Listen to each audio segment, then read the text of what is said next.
Hello Darbhanga वासियों। तो अभी चल रहा है बिहार बोर्ड इंटरमीडिएट परीक्षा 2025 का।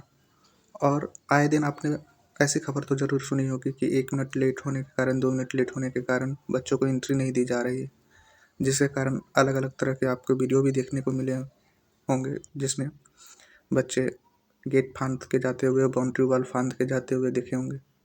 लेकिन यह मामला अपने दरभंगा के महात्मा गांधी कॉलेज सुंदरपुर का है। इस सेंटर पे भी लेट से आने पे सभी बच्चों को एंट्री तो नहीं मिलती है, लेकिन कुछ बच्चों को लेट से आने पर भी एंट्री मिल जाती है। पता नहीं इसमें वहाँ पे तैनात बिहार पुलिसकर्मी की मिलीभगत है या फिर कॉलेज प्रशासन की, लेकिन सभी बच्चों को उसमें एंट्री लेट से आने पर नहीं मिलती है, कुछ बच्चों को मिल जाती है, जो कि वीडियो में आपको सामने दिख रहा होगा। एक बच्चा 9:08 पर आया था, लेकिन उसे भी एंट्री मिल गई।